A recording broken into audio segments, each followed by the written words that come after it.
Welcome to our webinar. It's all Greek to me. Tonight, we're going to learn more about fraternity and sorority life at AU, what to expect with spring recruitment, and how you, families, can play a supportive role. I want to thank you all for taking the time out of your busy schedule to come and join us tonight. My name is Karen Castella. I'm the Associate Director for Parent and Family Engagement here at AU. And tonight, we're going to also hear from my colleague, Travis Roberts, our Assistant Director for Fraternity and Sorority Life at AU. I'm going to turn it over to Travis in just a minute. But first, we've got a couple housekeeping items. So just to review, you've been entered into this session in mute mode. To ask a question at any time, simply type it into the box. We're also being supported by our colleague, Jen Barron, who will help us with answering questions. In about 2 to 3 days after the session, so sometime early next week, we'll send out a recording to you with a link to visit this session at your own leisure or to share as you'd like. And lastly, this is going to be a judgment-free space. And no question is a silly question. Please feel free to just share with us what you're thinking. And actually, before we get started, Travis, we wanted to know a little bit more about our participants. So we're going to try doing a little poll. You should be able to see a poll. First, we want to ask about your students. Let's see here. Yes, about your student. And there should be a poll. I'm going to let Cole tell me if it's not showing up. To tell us about your student. And you can go ahead and answer. Tell us if your student's already a member of a Greek letter organization. If they are planning to do spring recruitment, like maybe they've already registered. If maybe your student's just a little curious and not sure. And maybe you have no idea what your students' plans are, but you just wanted to join us to find out more. Go ahead and let's submit. Oh, I think I have to hit launch. Is that right? There we go. There we go.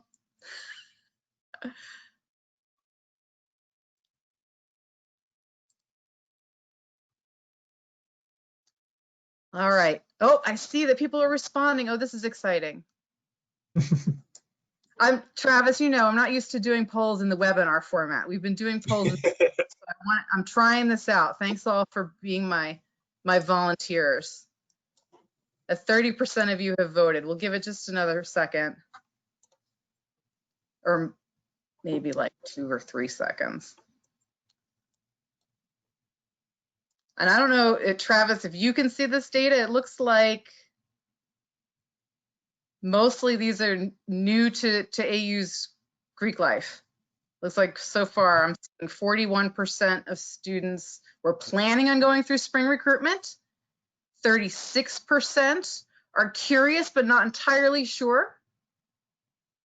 And about 17% really don't know what their students' plans are yet. I totally understand. 90% have voted. Oh, that's excellent. The numbers are looking roughly the same. About 5%. So there's a few on this call tonight with us, Travis, who already have students who are part of the Greek community. Awesome. Good to see that. All right. With 90% of our families responding here, I'm going to go ahead and close this poll. I think it might show us, we'll see if I can share those responses. That might take me another minute, but I have another poll. And then I'm going to let you start in, Travis. But this is to find out, now we know about where the students are planning to land. I want to know, parents, tell us a little bit about your experience with fraternities and sororities. Are you a member yourself? Are you a member of a social group, a culturally based group, and or a non-social group like one of the service or honor fraternities? I have honorary APO letters, I'm just going to say. All right. We'll give it another minute and see how responses come in. And you can select more than one. It says select one, but I'm pretty sure it's supposed to let you select multiples. My bad if it doesn't, then we'll just chalk that up as one of those things I learned tonight about how polls work on here.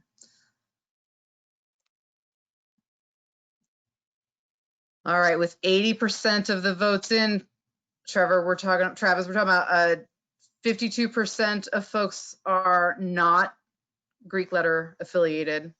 About 40% of parents joining us tonight are part of a social fraternity or sorority, which is good. They'll probably retain more terminology when you go over all those phrases and than I can retain. So this should be good. All right, I'm going to go ahead and close it. It's looking like we've landed with about 55% who are not members and 40% who are. And then there's a few folks who are members of culturally based fraternities, and you can explain what you mean by that later. And then folks who are in non-social. Okay, cool. Now we're back to my screen so we can get you set up with your agenda for this session. We're going to cover a whole range of topics. I'm going to take a back seat, parents, and let Trevor take the lead. Travis take the lead with all of those. And then we're going to save some time at the end to talk about advice to parents and also to answer some questions and answers from you. So again, feel free to use the chat box or the question box on the side to submit your questions, and we'll reserve some space at the end. With that, Travis, I'm going to let you have at it. All right, welcome. Thank you for your time. First off, I know it's early in the evening for some people on the East Coast, at least. But for me, my name is Travis. I am the Assistant Director for Fraternity and Sorority Life. You can click that, yep, which is under the Center for Student Involvement. So the umbrella organizations for student involvement also include student government. We also have student media organizations under us, and Fraternity and Sorority Life is just one of those branches outside of CSI. I'm about to come up on my December 7th is my 2-year anniversary here at AU. So I've been here for 2 years, but I've worked in Fraternity and Sorority Life on other campuses for almost 10 years now. I've worked with both Panhellenic, culturally based groups, and IFC groups, so I've got a wide gamut of experience. I've got experience from public institutions and private institutions. I myself am a fraternity man. I joined my first year in my undergraduate years. I served as an advisor as a grad student. Any of my North Carolina peeps out there, I went to Appalachian State for grad school. So that's a little bit about me and what I do. I primarily oversee the IFC, Interfraternity Council on campus, but I've also worked primarily with Panhellenic, especially during this time of year with recruitment. But I also wanted to introduce the rest of my staff, which is the next slide. My supervisor, Ayana Wilson, she is the Director of Center for Student Involvement. She oversees student government, and she sees the other areas, like I mentioned, like student media, club council, graduate student leadership, those types of things. My coordinator, Nadir, he has been here for about 3.5 years. He primarily oversees the Panhellenic Council, and both of us co-advise the Intercultural Greek Collective, which is our multicultural groups, and we'll get into a little bit of the bios of those councils. And then we have our brand new graduate assistant who joined us just a couple months ago. So we're glad to have Alexis on board. So that's a little bit about our staff. But I first want to also start off with just spring 2021 operations. We all know that the AU announcement came out not too long ago about the spring, which is basically continuing what we still have and just increasing just a little bit of those classes that were in person. So for us in CSI and FSL, nothing's changing. All of our organizations, not just Fraternity and Sorority Life, all of our student organizations are required to have virtual events. If you keep clicking, it's like the first or third bullet.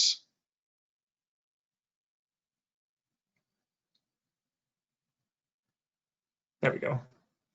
So yeah, same as fall 2020, where all the events have to be virtual. So that includes recruitment, informationals, intake, those types of things. And if you don't know already, your student has Zoom accounts, and they have to log in through the AU portal. So they can't log in with the student@student.american.edu email address. So they have to log in here. I put the website here, american.zoom.us, where they just log in with their credentials. And it's going to be used for recruitment purposes for both Panhellenic, IFC, and IGC.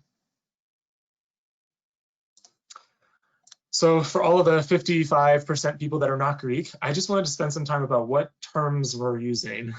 So Karen, just go ahead and click a bunch of those, all of those bullet points. We have bid, that's the formal invitation. Crossing is the term for multicultural organizations. We have formal recruitment, which is our primary recruitment process, which is always in the spring.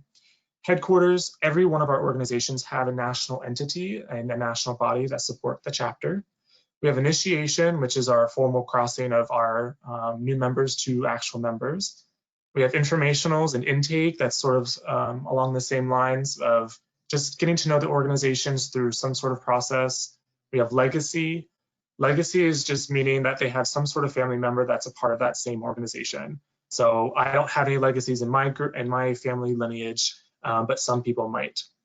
Neo or neophyte is a term used for our culture-based groups. That just means new member. They're just new to the organization. Same thing with the next one, new member. New member class versus line. So a lot of our Panhellenic and IFC groups use new member class or pledge class, but our culture-based groups use the term line, which means the same thing. We have potential new member, or P&M for short, and then aspirant, which is the same thing for our culture-based groups. We have new member showcase, which for our culture-based groups, all of their new members are kept confidential for the entire time that they are in the process of learning about the organization. And so at the very end, sort of like a graduation for new members, they have a showcase to the community. And so they pick a place on campus and they have a presentation. Prophyte, which is the opposite of neophyte, which means these are just the older members of those culture-based groups. And then we have recruitment counselor for our Panhellenic organizations, which for us, they're called ROGAMAs for short. They are just a guide to help them go through that recruitment process because it's stressful, it's long days, especially in this virtual environment. It's gonna be Zoom all day, every day. So they're just here for support. And then we have ritual, which is our last term, which is basically the actual ceremonies of initiation, when they get to see some of the behind the scenes of what that means.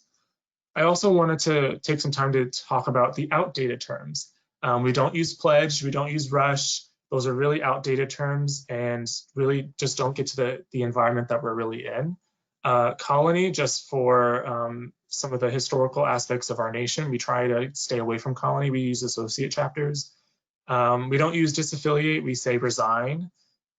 Greek life, we don't try to use Greek life. That's also an outdated term. A lot of the offices on campus try to get away from that term and go to fraternity and sorority life instead. We don't say nationals. This isn't the baseball team since we're in DC. We say national headquarters or national organization. And then we have probate. Probate is sort of for the culture-based organizations, which is essentially the same thing as the new member presentation. So those are a little bit about the terminology. Now I want to go through some of the overview of each of the councils. So the first that we have is Interfraternity Council. Interfraternity Council is the main council to 11 historically white organizations for fraternities. These all have their own entity in terms of their national headquarters, but the council itself has representative of students for the whole community. The next up, we have Intercultural Greek Collective, which is our culture-based organizations council. And so each of one of those organizations have a cultural component. That doesn't mean you don't have to identify with that. It's historically either African-American or historically Latinx, but they have some sort of cultural component around that. And then we have Panhellenic Council. Panhellenic Council is another council for sororities that are historically white, but they also have the same representatives of the student body for that. A little bit of statistics about us. The first organization here at AU was actually a sorority back in 1933. So yay, women. So the other stats we have right now, we have about 60 to 700 students within our community, which is about 8 to 10%. And then our GPA statistics from last semester were actually higher than our non-Greek peers. And that's something that we need to highlight a lot more. We have here spring 2020 cumulative GPA for the Greeks are 3.446, which is a lot higher than our undergraduate average, and same thing for the semester average. So that's a little bit of history about the Greek life here at AU. The next couple of slides, we'll go over some of the Greek letters and nicknames. If maybe your student had probably used one of these. So IFC has all of these fraternities. We have AE Pi, Alpha Sig, we have Beta, PSK, Pike. Oh, some of them are cutting off. SAE, SAMI, Sig Chi, Sig Ep ZBT, and Zeta Psi. The ones that you probably can't see there are Pike, do you see Pike? Okay, it's there. Cool. So for the next one, we have Intercultural Greek Collective. These are the 7 organizations within those councils. We have AKA, Alphas, Kappas, LPC, which is our Latinx sorority. And the rest of the organizations here are listed are historically African American. So Sigmas, SG Rho, Zetas, AKA, and Alphas are all historically Black Greek-lettered organizations. The total membership within these organizations, are actually pretty small. They actually, for the recruitment process, they're a lot different than Panhellenic and IFC, and we'll talk about that when we get to recruitment. And then for Panhellenic, we've got 7 organizations. We've got ACHIO, AE-Phi, CHIO, DG, Phi Mu, SDT, and SK. I also wanted to highlight some of our other Greek organizations that are not under fraternity and sorority life. So these are our non-social or non-FSL Greek-lettered organizations. So if you see any of these listed here, you can join one of these in addition to one of the fraternity and sorority life ones that we have. So some of these might be geared towards a specific academic entity. So there might be like a business fraternity or sorority, or something about scholarship more than music. The triple iota is all about women's and gender studies, versus the co-ed professional law fraternity is Phi Alpha Delta. So if you are interested in a specific genre of academics, some of these might have a cultural component or the academic component to it. All right. Now, the questions that we always get is always about recruitment and intake. So I want to spend the majority of our time on these slides. So the very minimum eligibility requirements to join any of our organizations is 1, you have to be enrolled as a matriculated student, which means you have to be enrolled full-time. If you are not enrolled in at least 12 credit hours for that spring semester, which is our primary recruitment semester, you're still not eligible. So make sure that they are enrolled as full-time by the time they are registering. The next eligibility requirement is you have to be in good conduct standing. What we do is after we get the majority of our names come in, we send that list over to the conduct office and they just say yes, no, yes, no, yes, no to all those that are in good conduct standing. And for us, that means they just cannot be on disciplinary probation. The next thing is you have to have 12 credit hours at AU. So most of the time it would help if they had one full fall semester under their belt. But the next bullet, transfer students are also eligible. So we look at where they're coming in from and seeing how many credits they are coming in from that college. One of the things that we do require is that we ask those transfer students to submit their transcript to our email, which is aufsl@american.edu. The other thing with those 12 credit hours, it has to be after you have graduated high school. We don't allow AP, IB, or dual enrollment because we want to see that you have experience being fully in college, having that full semester under your belt.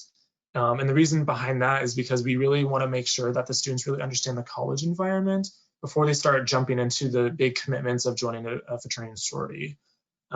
We have found that on the campuses that I have been at that doesn't have deferred recruitment, some of those students struggle with trying to manage all of the things that are on their plate. So that's why we have that deferred requirement. The next biggest thing is they have to have at least a 2.5 GPA, and for us, we have a 4.0 scale. We are very strict on that. If you have a 2.49, we will not let you go through recruitment. We really take that into consideration because one of the biggest things from our chapters have at least a 2.5 GPA requirement. And so we emulate that requirement through our office policy. So please make sure that your students going into finals next week, that they're doing really well, they're submitting all those assignments because we do take that GPA very seriously. And I think that's the last, oh, there's one more.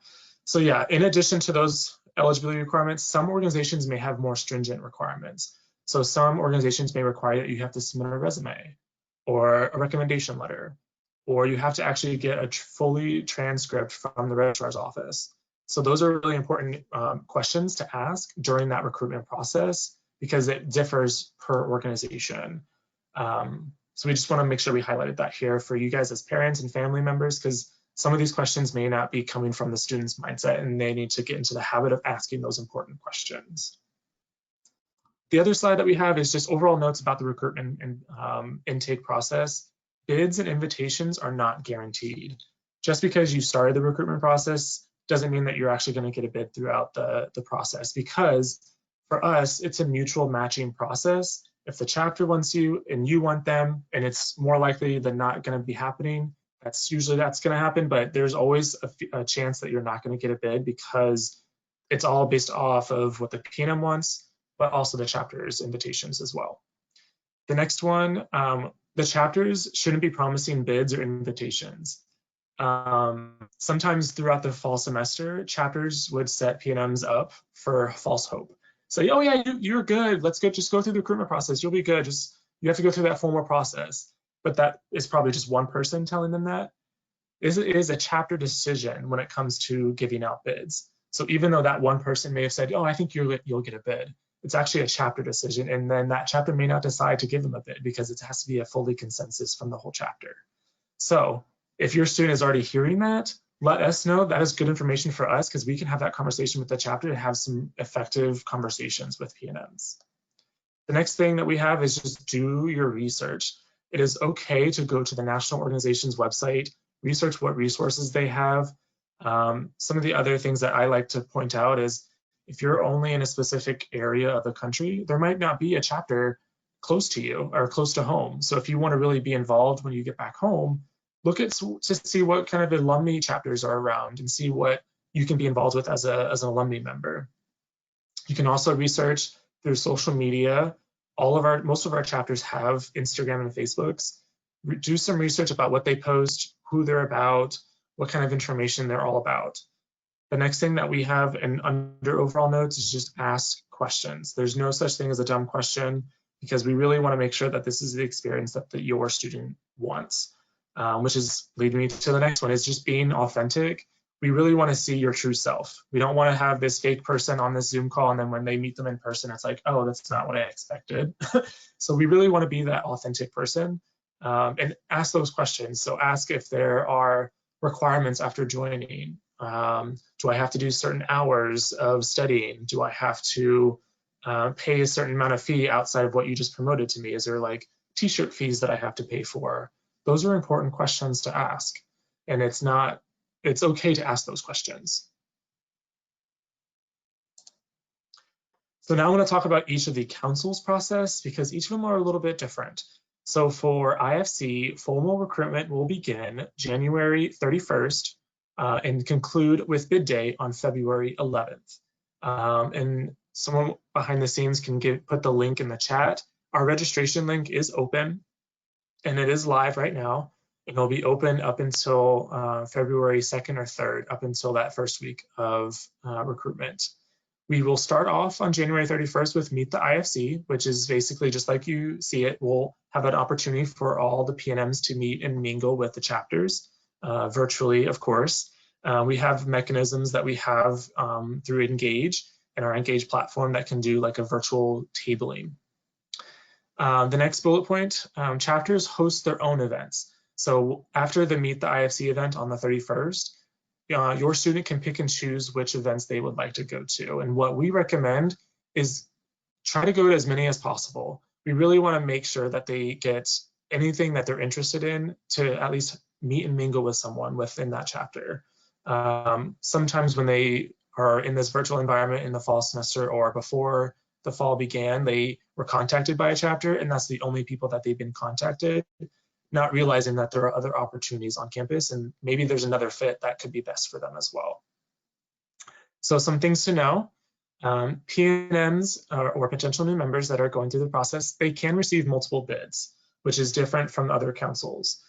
So if you go through the process, and that's why for IFC, I recommend being open-minded and going to all those events that they're interested in, because maybe there might be something down the line that they could be getting 2 to 3 bids at a time, so that they can make the informed decision that they can.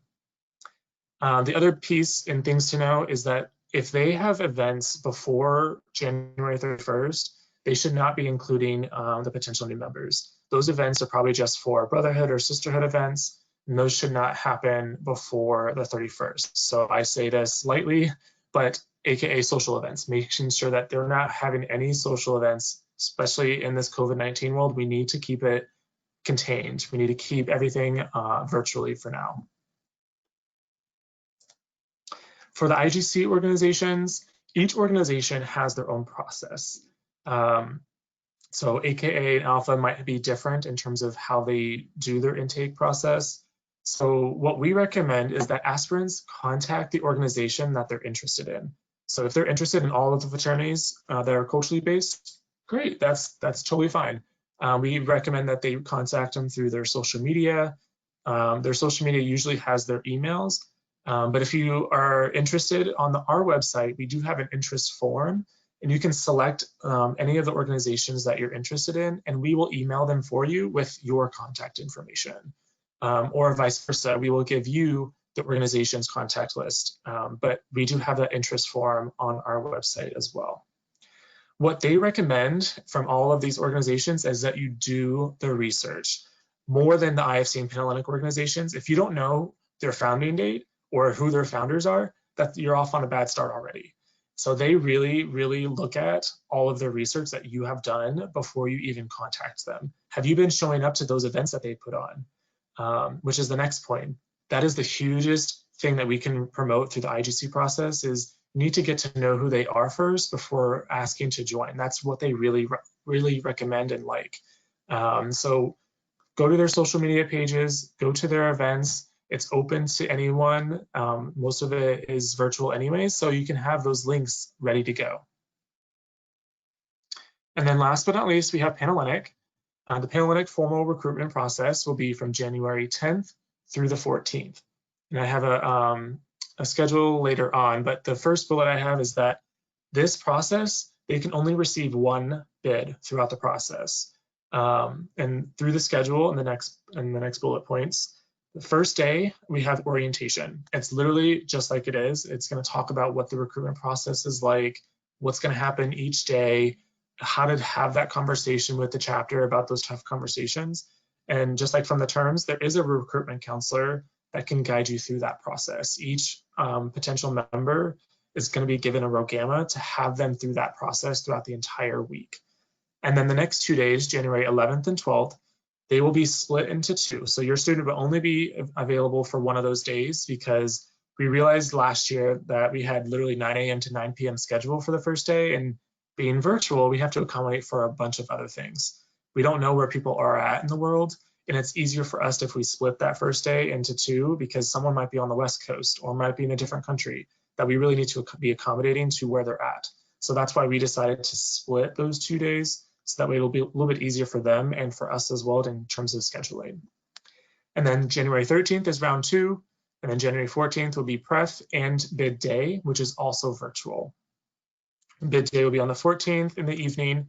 All of these are virtual through that Zoom platform. So some things to know: you cannot attend any events that before recruitment begins, because we want to make sure that you have that unbiased view of what that chapter is like. Same thing with IFC. We want you to go into this process unbiased and not have anything preconceived into your mind, because through that recruitment process, you're going to be matched with the chapters that are going to be best for you. The next bullet point is that you must attend all of the events that you are invited to. If you decide, oh, I don't like this chapter, or that's not the chapter I want, and decide not to show up, you will automatically be removed from recruitment, because Panhellenic's rules and policies say that you have to go to that event and have the conversation. And our chapters are trained into having some conversations about what that looks like. If you're not engaged or not happy, like, let's have that conversation and let's figure out what's going on. So the last bullet point is PMs can be asked to leave recruitment. If we see or hear that PMs are not being what we call Panhellenic spirit, if you're not having that positive experience, we're not going to let you join our community, because we want the best of the best of our community.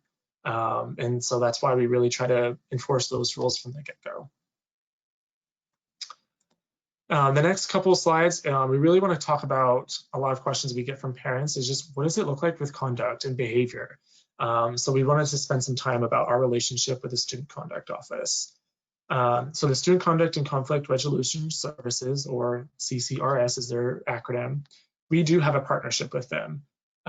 We do have a monthly meeting in this virtual environment, but if we pre-COVID, we actually had a weekly meeting every week to talk about what's happening this week. They have to follow the code of conduct just like a student would individually. There's a student organization section within that process. So with that, charges can be individual and organizational. So if they decide, oh, I'm going to hide behind these letters, actually, no, you can still get in trouble for an individual for your academic process. So you can be suspended, you can be on disciplinary probation as an individual as well. But the main theme of this is we really just want to have culture of care and accountability. The biggest issue that we have is that people just don't want to submit those reports because they don't want to get them in trouble. But if you're complaining about what the bad stuff that they're doing, you need to tell us so that we can hold them accountable for that. Accountability is going to be a huge part of the IFC and Panhellenic new regime with the new officers that are just elected. And that's something that we really, really want to enforce. And the one thing that they can do is submit a report. All they have to do is submit something, that way we can follow up with it. But not to be too basic or too vague in that report. If you just say, oh, this fraternity at this house is doing something, we need to know dates, times, locations, if you know people's names, anything basically beyond just the basic information. We need to know what's going on, because if it comes through our office and we don't have that information, we can't follow up with that organization. So it's really helpful to put as much detail into that report as possible.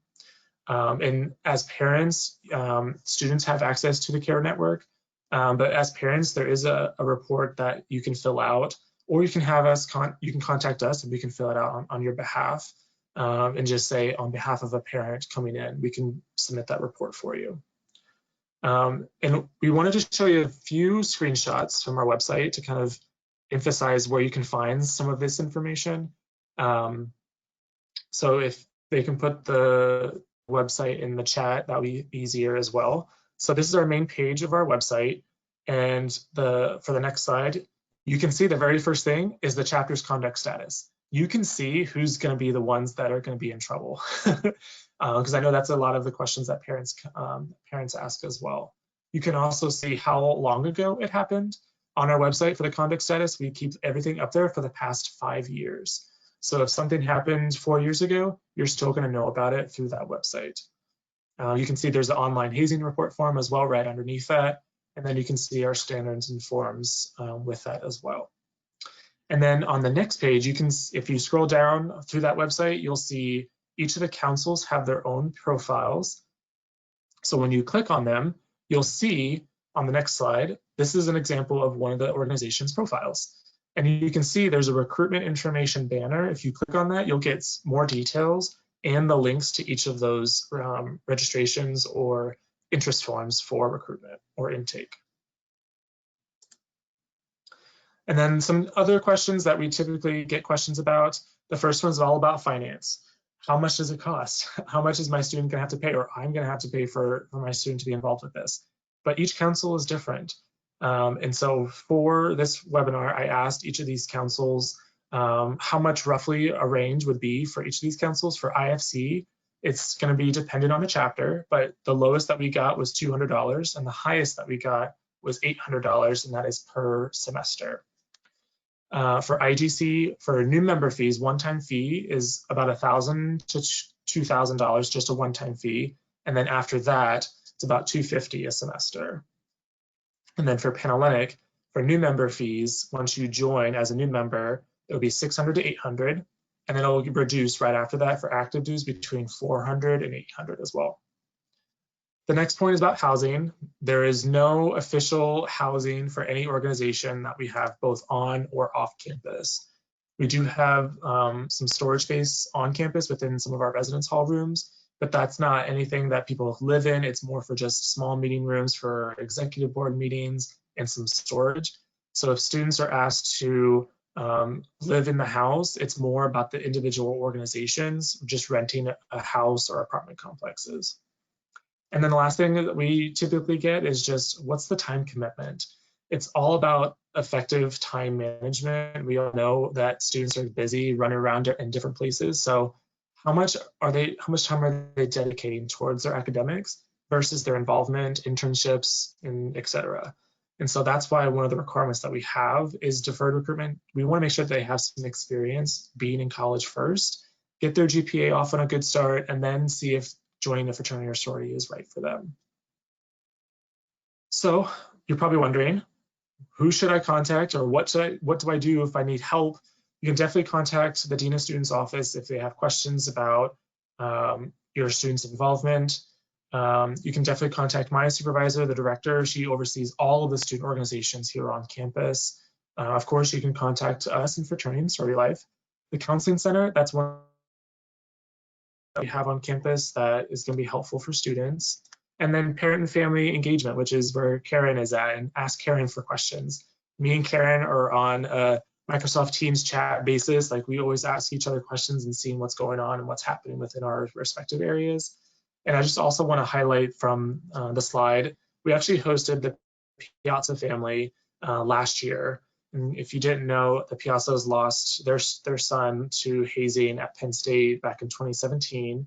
And it was a good message for us. One of the fraternities here on campus decided that they wanted to bring him. And so we opened this up to the whole community. And it was really good to hear their experience of, like, what can we do now to stop the hazing? Because we have a zero tolerance policy for that here on campus, and they go through that with student conduct process. So it was really good for the students to hear from parents and how much it affected them, and what they had a really positive message of, like, you can do something with that right now. Some other fun facts are things that you can do as parents or families or guardians. Your student is going to confide in you more than they're going to confide in me as the staff member. So it's really important for us to work together to see what can we do for your student to make them have a great experience. Whether that be talking to a counselor or talking to one of us to see what can they do to improve that experience, which is the next bullet point, is don't be afraid to ask questions or to ask for help. Sometimes I'm on a call with parents with, like, lots of questions about what they can do and with their student to be more engaging, to open up out of their shell if they're an introvert.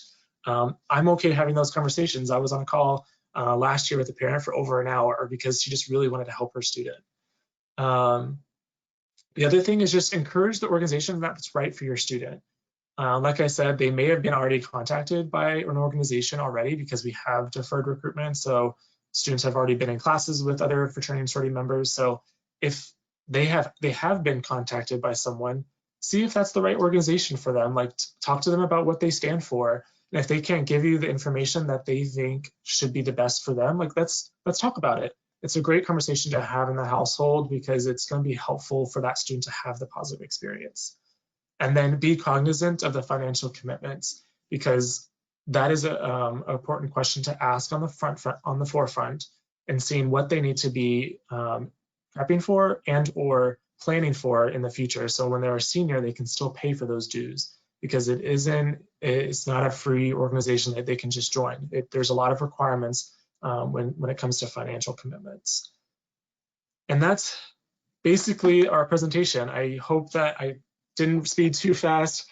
Yeah, there she is. But yeah, if there's any questions, I'm happy to answer. Yeah, glad to be here. Awesome overview, Travis. Thanks so much. We do have a couple questions that have come in. Are you ready? Okay. I'm ready. So, one of the quick ones here was if you can just revisit, whether this is just whether it's only first years who can go through recruitment, or can sophomores, juniors, seniors also decide that they'd like to participate? Great question. Yes, we have had both freshmen, sophomores, and juniors go through the recruitment process, both from IFC, Panhellenic, and IGC organizations. So don't be hesitant if your student is a sophomore or junior. People still go through recruitment and get the organization that they like through the recruitment process. So definitely encourage that. Awesome.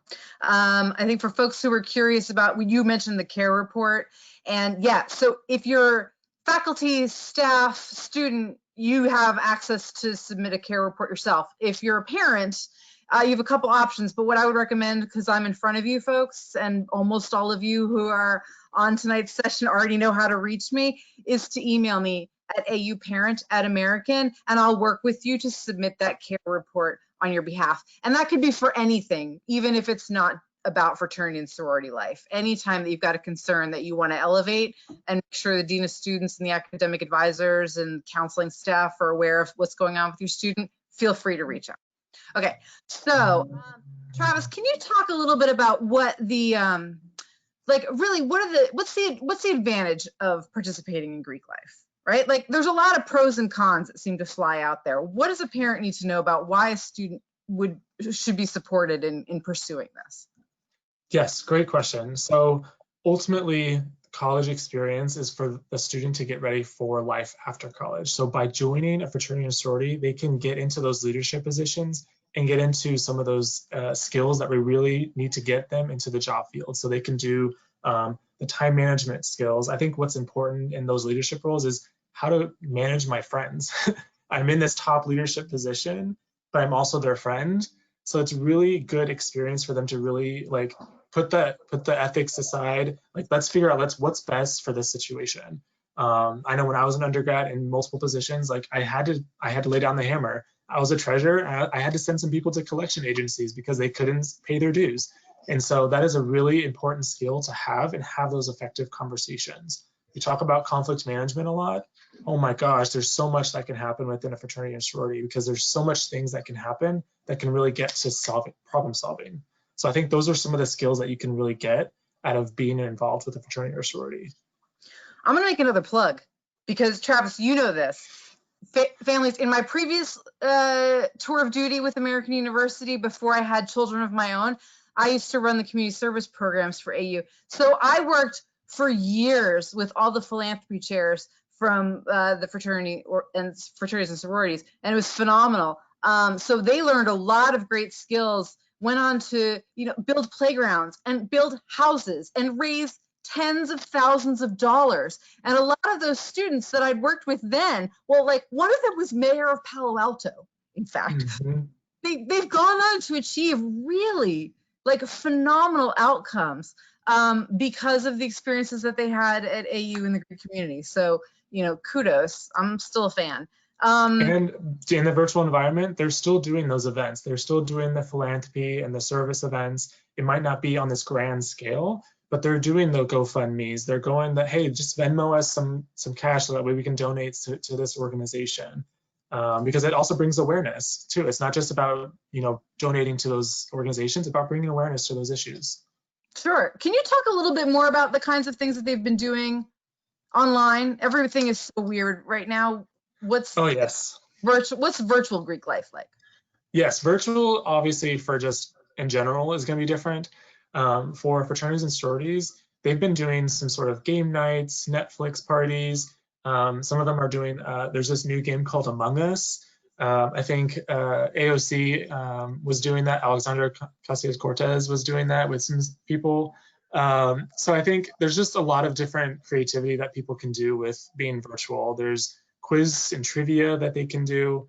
Yeah, those are some of the things that I've already heard that they've had this fall semester. Excellent. So we've been hearing a lot this year from families who are really concerned that their students, especially the first year students, the newest folks, have had a really hard time making social connections with other students. Can you talk about how this might help students to meet other people? Yes, so all of the organizations have a structured recruitment or intake process. So they are going to be forced to be into that Zoom call to have that conversation. And our chapters on the back end are having the training about how do we keep this conversation going beyond just what's your name, what's your major? Like, no, let's talk about what your experience is. What'd you do in high school that really can be implemented here in my chapter?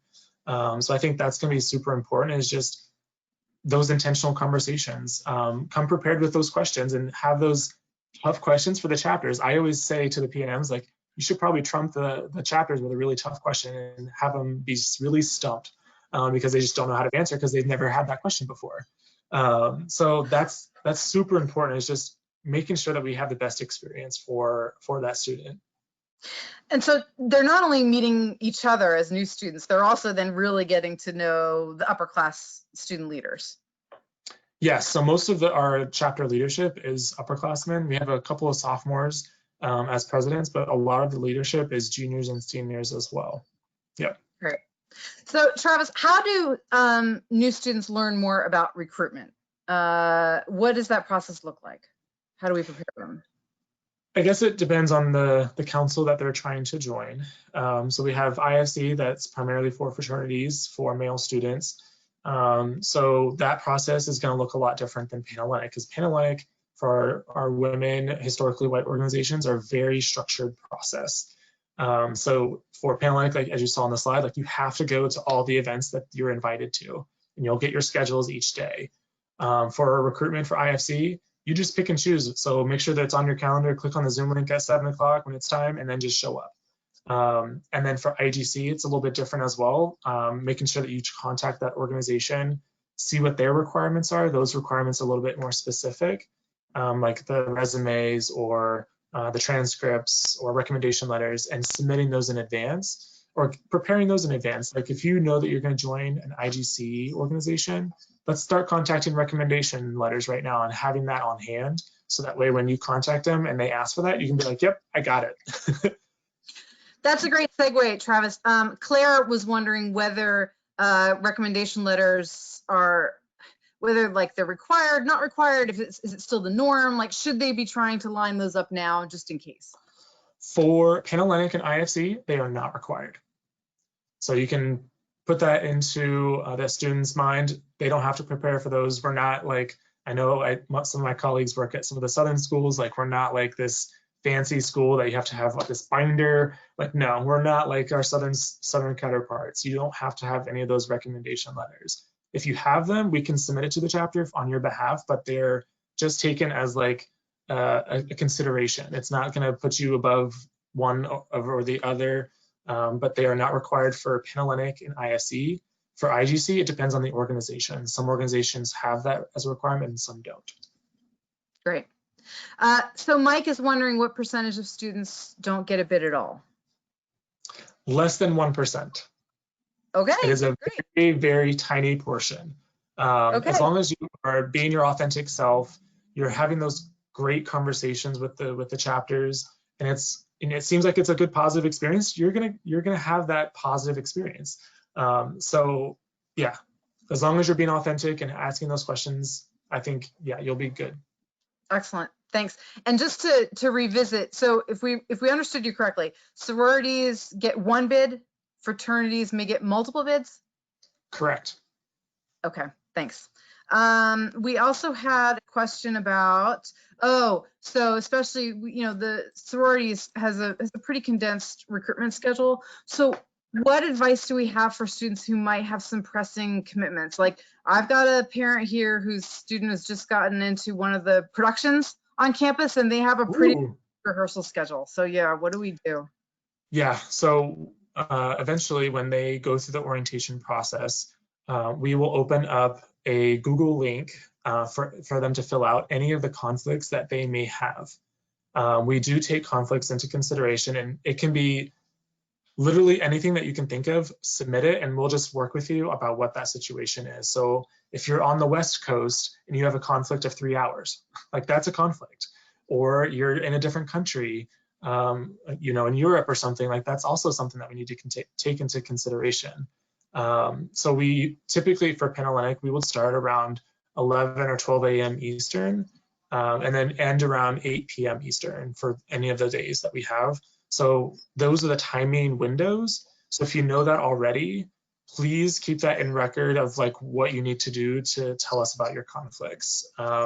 What we recommend is some things that we typically don't do excuses for is work.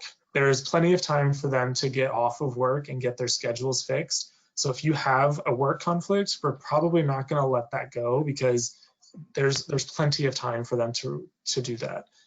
So if they have work either at home or if they're in the DC area and they have a job, like that's something that they can work out right now. So we want to see them plan ahead. Yes. So, but yeah, if they have a production, if they're on athletics and they have a practice, even though we're virtual, like if there's something that they're already committed, like on the university higher scale, like we'll definitely work with you on some of those things. Gotcha. And if I'm not mistaken, I think really the best next step for students who are still considering this is to go ahead and submit their their application, right? Because then they'll get all the updates as soon as they're available. Right? Yeah, so a lot of people hesitate to fill out the registration form because we do ask for GPA. You can go ahead and just put a 0 for that because we do all the GPA checks as a staff member on the back end. So people have definitely lied on that registration form a lot of times. So we actually tell the chapters their actual GPA, so that way they know. Before they submit the registration, they're agreeing to a disclaimer that the academic information is going to be sent to the chapters. So you can go ahead and fill it out and just put a 0 for now, because at the end of the semester, we actually go back in on the back end and change everyone's GPA to their actual GPA. So there's no need to wait. And I don't know if you mentioned tonight, Travis, but I know you told me recently, right now there's no fee to register, right? For Panhellenic and IFC, correct. For, excuse me, for Panhellenic, it is $0 until December 31st. On January 1st, we will charge $5, which is very minimal. And that is actually the price that the company charges us per P&M fee. So we're literally not even making any money. And that is super helpful for the organizations to know, because we know that there's a lot of financial barriers out there when we have costs associated with things. So we're really just only charging what we are being invoiced. Excellent. Okay, so as we head into our final stretch here, Travis, can you talk to a little bit of, there's been some movement, some shifting among chapters, right? Like there's some chapters that were here, maybe when a student applied and maybe they're no longer active at AU. Can you talk a little bit about this? Like, do we expect that they're going to come back? Can you talk about why they're not here? What does this mean for fraternity and sorority life at AU? Yeah, so to talk about the elephant in the room. So a lot of things happened over the summer when it comes to diversity, equity, and inclusion and racial injustice. And a lot of that stemmed from some of the students as well, both Greek and non-Greek. And so through some of our social media platforms, there's been people that are voicing opinions about our culture and things that are people not willing to stand up for things. And part of that is being a bystander in these conversations. So some of those organizations felt that they didn't want to be a part of an organization that was part of the system. But as a conflict or as a counter argument, if you want to make those changes and make reform, you need to be in those organizations and have a seat at that table to make those changes. If you just up and leave, you're just making the issue, continue. And so what we really encourage the students to do is to stay and to make those changes. And so you've probably seen that some organizations have quote unquote disbanded. I will tell you and squash the rumor, students cannot disband an organization. It is a relationship between the university and the headquarters of that chapter. So if students have questions about what that process looks like, definitely reach out to us. What you see on our website is what our current organization is reflected by. They're not going away. They're still going to be here. As you saw, that we have about 700 students still involved with organizations. And they're willing to meet with you. We're willing to have the experience for your student. And if you have any specific questions about what that process is like when it comes to returning, definitely reach out to me. I can tell you right now, they're not going to come back within the next year or two. So I say, have your student go through that recruitment process and join an organization that we have on our campus, because they're not the ones that have quote unquote left. They didn't really leave because they're going to come back eventually. They're not going to come back anytime soon, though. All right, thanks. I appreciate that. I think it's helpful to set expectations. We kind of reviewed each of those councils in a broad brush, but can you tell us, maybe off the top of your head, how many chapters there are for each of those councils? And I'm particularly interested if you can talk a little bit more about the multicultural chapters. Do we have Latinx groups? If you can just help folks get a little bit of a better picture of that. Yes, so Interfraternity Council, or the acronym IFC, is home to our fraternities that are historically white. I will put that out there. They are historically white and they were founded by white men. We have 11 organizations in that council. And then we have Intercultural Greek Collective, or IGC for short.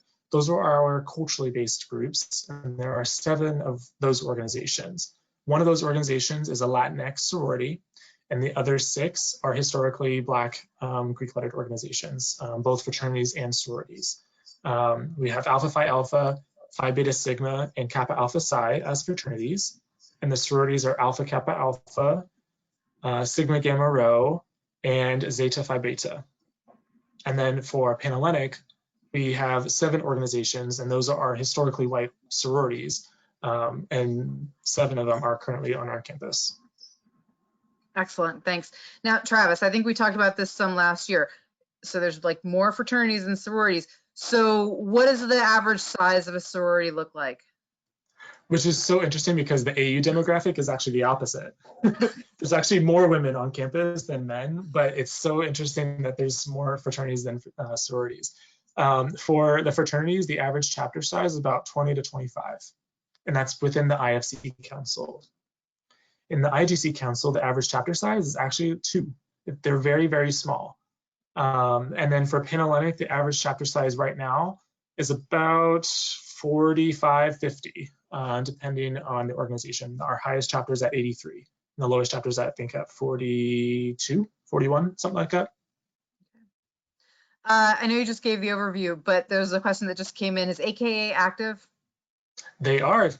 We still have that one powerful woman that's involved, so she's going strong. But if I remember correctly, because like Travis, before you were there, at some point I actually did advise the AKAs, and it reminded me like they're locally really well connected. So the AU AKAs and the Howard AKAs and the GW AKA, right? Like they kind of come together. Mm-hmm. Yeah, so that's it for any of our IGC organizations. Because we're in the DC area, some of our organizations in IGC have what we call citywide chapters. AKA isn't a citywide chapter, it's just AU, but some of our sororities and fraternities have memberships in different schools. We have a relationship with those schools and the headquarters that they can recruit at other campuses. So if you have members that are at Georgetown or at GW, like we have a partnership with them that they can still join this chapter at AU, even though they're at a different school. Great. I think we can do 1 or 2 more questions, and then I've got a closing poll for folks. Travis, I think for folks who've had some experience with Greek life, they've got a notion of what they think spring recruitment looks like. I mean, really, like, what do we think this looks like online? It's going to be lots and lots of Zoom. So what I recommend is just having that mental break in between. For Panhellenic, it's going to be a very, like, as you saw, from the 10th to the 14th, it's a very short window, and you're going to be in Zoom calls from 12 p.m. to 8 p.m. It's going to be a long day, and that's how it is on campus as well. So we always recommend, I'm on my desk right here, I've got my 2 computers, you can have a snack under here. It's so much easier that you can just snack in between, or just take a potty break, or just step away for a little bit. Because if you're staring at that screen, like, these are not glasses, these are just blue light glasses because I'm always on the computer. And so I think that's what's going to be really helpful. Yeah, I'm sure they've probably experienced this during classes and internships and stuff like that, but it's super important through the recruitment process to take that break because it can be overwhelming when you're on Zoom. Zoom fatigue is so real. Oh my gosh. And parents who are looking for stocking stuffers for your college student, if they don't already have one, you get like one of these little clip-on lights so that all that time that they're spending on their cameras, that they have some better lighting for it. They're like 10, 15 bucks. So that's the unsolicited advice from my corner for tonight. There was another question that came in, like, I think you spoke to this, that really new members are not supposed to be participating in events until they actually apply and registration officially opens, right? So if a student hasn't attended a fraternity event in the fall, like, that's actually fine and normal, right? They're not supposed to until they register. Yes, that is totally fine. In the pre-COVID world, like, there's going to be social events, there's going to be opportunities for you to connect with other members, and that's totally fine. But what our policy states is that if you are joining an organization or have the potential to join an organization between January 1 and then whenever your council process begins, you cannot join or do anything until that recruitment process begins. Because what our policy is, you can't have alcohol or drugs throughout the entire recruitment process, because we need to have values-based recruitment. If you're not talking about values while you're in the organization, I think to conclude on this, like, being this virtual environment, like, we've really had to solidify why our organizations exist beyond the social aspect. Like, why do we have these connections that we do? Because we are not here. I'm in Alexandria, someone might be in Colorado. Like, we have to find ways to connect with each other that are not social. So this has definitely been a challenge for our organizations to really figure out like why we still exist, to have those connections outside of our social environment. Because we are social beings, we're humans, we like to talk to people. So what keeps us going? That is such a great closing point. Although I did have like another question that came in, and it came in like too. And now that we're all like on Zoom, and so probably admittedly we're all wearing yoga pants or sweats on the bottoms, right? Is there any need for students to be organizing formal wear for spring recruitment? Is there a dress code? Don't dress up. There's no formalized process. Like, you can definitely get your hair done. Make sure that you actually woke up. Because I know, like, for class, sometimes you probably woke up like 2 minutes before your class started. Like, let's put some energy into like presenting yourself authentically, like how you would normally. What we're asking, if you have a virtual background, like, this is your chance to be creative. Like, if you are a designer or art design person, like, put your background towards whatever you want to do. Like, this is also your creative side to show who you are with how we are virtual.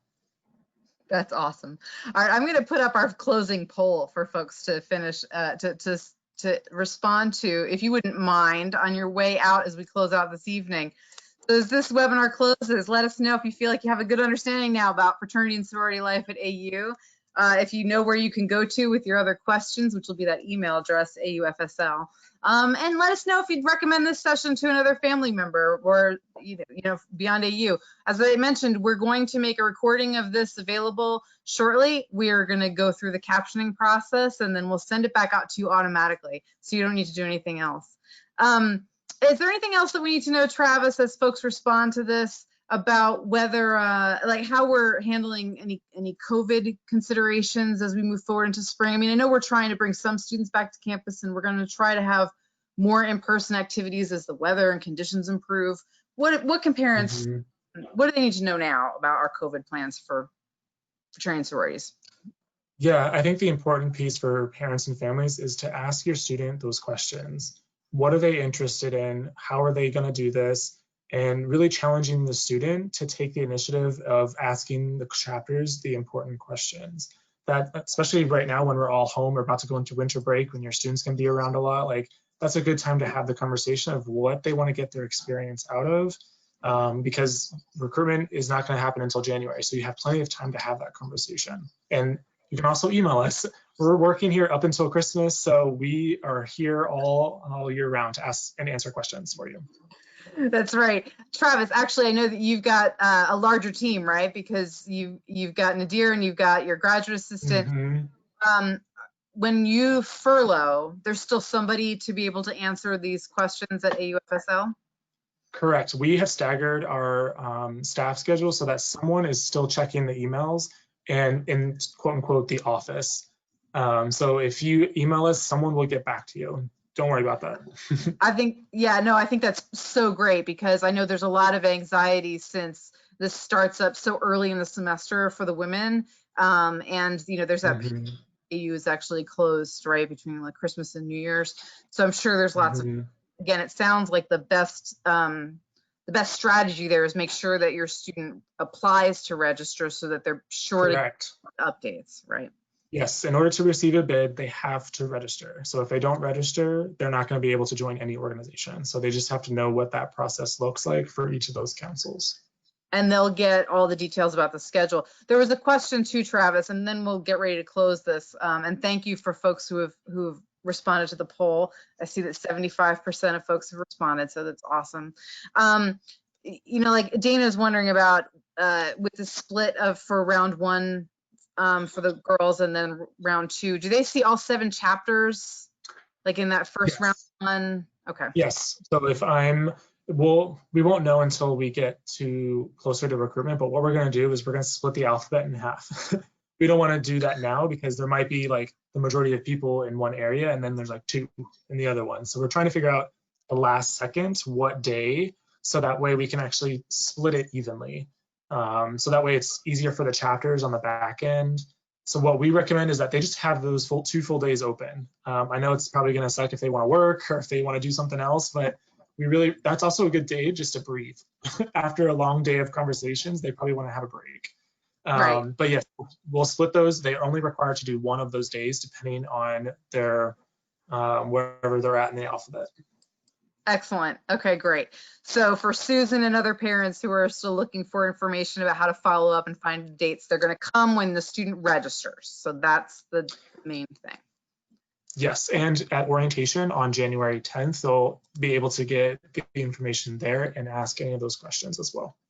That's excellent. One last question, I think, before we close, because I've got about 80% of folks have done our poll, so we'll give you another minute there.